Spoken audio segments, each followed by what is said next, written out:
Hey BIS, this is Mrs. King, one of our reading teachers here, and I'm going to read chapter 26 for you, and the title of the chapter is called Escape. Grace lay on the edge of Jean-Claude's green tarp, pretending to be asleep. Through half-closed eyes, she watched Butch walk over to his shelter and crawl into it like a bear returning to its den.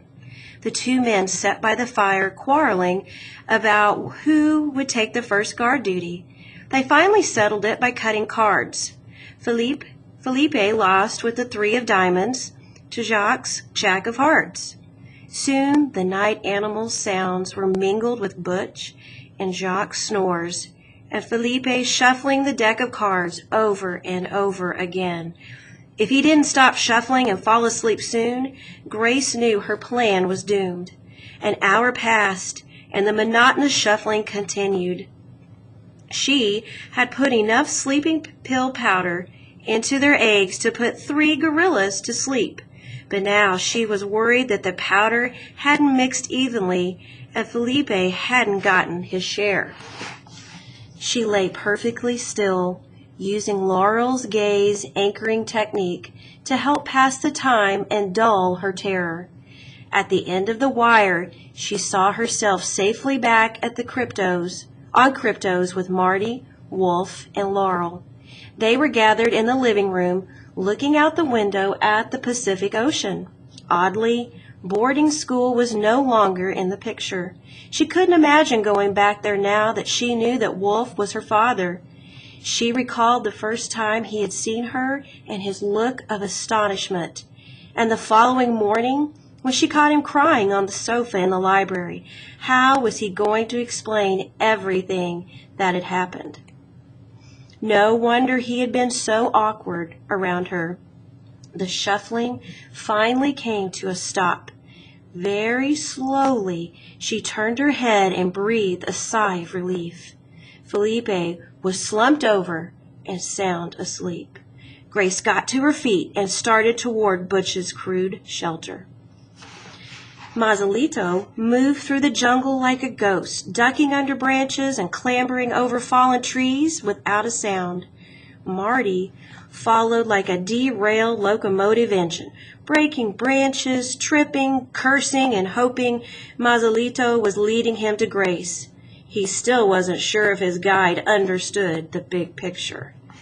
After nearly an hour of this, Mazelito stopped and waited for Marty to catch up.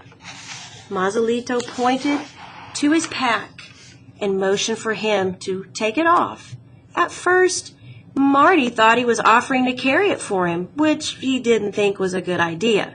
The pack was nearly as big as Mazelito, but that wasn't what he had in mind.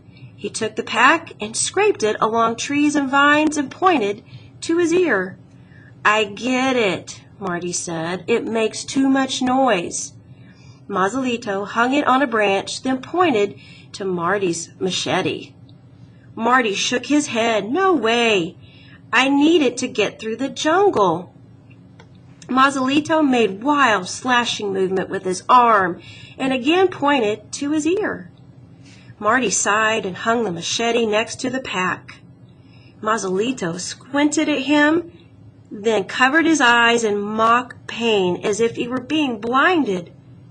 It took Marty a while to realize that he was referring to the headlamp he was wearing. "It's the only way I can see where I'm going."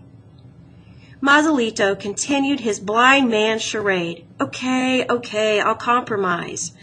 I'll turn it off, but I'm leaving it on my forehead." Marty turned it off, wondering how long it would take him to smack face first into a tree. He wished he had brought along a climbing helmet from the Sky House. "If you ask me to strip down to my underwear, I'm not doing it, and I'm taking this with me." He opened the pack and took out the small sketchbook he had brought along. "I have a feeling I'm going to need it to talk to you later." Mazelito said something, then scrambled up a tree like a gecko and disappeared. "Where are you going?" Marty called up after him. but Mazelito didn't answer. Marty sat down and leaned against the tree. As he swatted insects, he thought about Noah Blackwood. He still found it hard to believe that he was Grace's grandfather, or that Wolf was her father, for that matter. There must have been an important reason for his parents to have kept this a secret all these years. But he couldn't for the life of him think of what it was. 20 minutes went by. He began to wonder if he was supposed to have followed Mazelito up the tree. After another 20 minutes, he started to think that he had ditched him. He stood up and was about to start climbing when Mazelito dropped to the ground right in front of him. "You scared me to death." Mazelito smiled, then squatted down in front of him and started pounding what looked like a chunk of vine with a rock. Oh, a terrible smell filled the air. "What's it for?" Mazelito looked up from his work and then made a buzzing noise and waved his hands around his head. "Bugs?" Marty looked around and saw that there wasn't an insect anywhere near them. "Wow!" Mazelito took the ball of smelly pulp and started smearing it all over Marty's body. Despite the stink, Marty didn't resist. Not only was the juice keeping the insects away, but he felt instant relief from the itching that had plagued him for the past few days. Mazelito pantomimed that he wanted Marty to follow him closely through the woods and to do everything that he did. At first, Marty had a hard time even seeing him in the dim moonlight, let alone mimicking him. But after a while, his eyes adjusted to the dark, and the shadowy pantomime became easier, and he noticed something else. The farther they went and the faster they moved, the better he felt. Grace was experiencing the opposite feeling.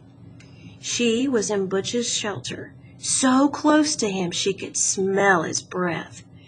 She had quietly searched his pack and every square inch of the shelter's floor, including the insides of 2 pairs of boots, and still had not found the gizmo. The only place she hadn't looked was in his pockets, which was why she felt so anxious. Twice he had stopped snoring, and Grace had held perfectly still until the terrible noise resumed. She knew Marty would approach this delicate operation much differently from how she was handling it. He would simply hit Butch in the head with a large rock, find the gizmo, and walk off with it. Grace had undergone a lot of changes in the past few days, but she could not do that. Butch was lying in the hammock, his shotgun resting across his chest. She surveyed his pockets. She would have to search, trying to determine which would be most likely to contain the gizmo. He was wearing army fatigues and a baggy shirt. She reached for the first shirt pocket. The top flap was buttoned. With her heart in her throat, she gingerly pushed the button through the hole and slipped her fingers inside. Butch stopped snoring. She froze and held her breath. There was something in the pocket, but it was too big to be the gizmo. After what seemed like an eternity, Butch resumed his snoring, and Grace carefully pulled the object out. It was her moleskin, which she was glad to have back, but disappointed it wasn't the gizmo. The next pocket contained Butch's wallet. She moved down the hammock to Butch's cargo pockets. In the first, she found a folding knife, which she took. And in the second pocket, to her great relief, was the gizmo. Unfortunately, after she was pulling it out, Butch turned over, pinning her arm. When she tried to pull it free, the hammock swung toward her, and Butch stopped snoring again. She now wished she had that rock and went so far as to feel around for one with her free hand. Butch started snoring again, and her arm started going to sleep. She did not find a rock, but she remembered the knife. She opened a blade with her teeth and started cutting the hammock mesh one square at a time, careful not to stab Butch, and hoping the whole thing didn't unravel and dump her guardian angel on the ground. The hammock held, and with tremendous relief, she took the gizmo and her moleskin back to the campfire. Felipe was still slumped over his spilled cards. Jacques was snoring away in his hammock. Jean-Claude had not moved, and to her dismay, the gray parrot had flown into camp and was hopping around the sleeping men. What if it started its terrible screeching? She prayed it wouldn't. Her immediate goal was to keep Butch and his men away from Wolf and Laurel. That's all that mattered right now. After that, she didn't know what she would do. She slipped the pack over her shoulders, then turned the gizmo on, relieved to find Marty's gray tag at the Sky House along with Bo's and PD's. For once in his life, he hadn't rushed to her rescue. She thought about contacting Wolf and telling him that what was going on, but then thought better of it. There would be time for that once she was safely away from the camp. But as soon as she started to leave, 2 hands clamped on her ankles and pulled her feet out from under her. She hit the ground and the gizmo went flying. Apparently, Jean-Claude was feeling much better. His hands felt like iron shackles. "Let go of me, you ingrate!" Grace hissed in French. "I saved your life." Jean-Claude was surprised that she spoke French, but he did not let her go. The girl may have saved him, but the only way he was going to make it out of Lake Talay alive was if Butch McCall deemed him worthy of being dragged out of the jungle. He tightened his grip. Grace kicked and clawed at the ground, but could not break free. She glanced at Philippe and Jacques' direction and saw they were both awake now, although moving very slowly. Her plan was coming apart before it had even started. The parrot let out a loud screech, then hopped over and sunk his sharp beak into Jean-Claude's remaining ear. Jean-Claude screamed and let go of Grace's ankle. Grace rolled away and got to her feet. There was a roar from Butch's shelter. He came stumbling out, but he didn't make it very far. His leg was tangled in the torn hammock, and he fell flat on his face. Grace looked around for the gizmo, but didn't see it. She ran. Stay tuned for tomorrow to Chapter 27.